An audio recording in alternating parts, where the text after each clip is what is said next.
नमस्कार दर्शक बंधु एवं सुभद्रा योजना को नहीं आसला बड़ खुशी खबर सरकार कले चतुर्थ किस्ती को नहीं बड़ घोषणा तेबे चलतु नुआ अपडेट टी कौन रही सुभद्रा योजनार चतुर्थ किस्ती को नहीं ताहा आमे जानिबा। तेबे वीडियो आग को देखा पूर्व आपण गोटे अनुरोध वीडियो को जदि आपण मैंने एवं पर्यंत सब्सक्राइब सहित लाइक करना ही सब्सक्राइब कर बेल आइकन को दबाई रखु।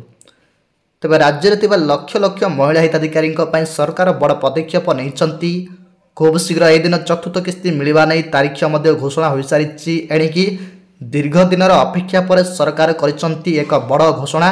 सुभद्रा योजनार चतुर्थ किस्ती क्यों माने पाइबे केबे मिलिबो एवं बैंक हिताधिकारी क्यों तारीख सठिक अच्छी जो मानक जीव एमती अनेक द्वंद्व को उपमुख्यमंत्री प्रभाती परिड़ा एक बड़ सूचना देइछंती। जदि आमे तारीख कथा कहबा को गले नुआ वर्ष में मिलवा को जाउची एही चतुर्थ किस्ती टंका जो माने प्रथम तृतीय पाई से प्रथम मिलिबो एवं जो माने पाई नांती सेमानकर जांच प्रक्रिया आ 15 दिन मध्य सरीबा को जाउची सेमानकु मध्य एका थरक 20,000 टंका मिलिबो बोली मध्य सूचना मिली। जो मानक प्रथम द्वितीय तृतीय मिली ना जदि मिली तो मिलिबो ना खाली 5,000 ही मिलिबो। ठीक अच्छे जो मानक प्रथम द्वितीय तृतीय किस्त कौन भी बाकी रही जाइए से चतुर्थ किस्त मिसईकी आपण मानक दिज्व बोली कहुई गत बैठक में। ठीक अच्छे।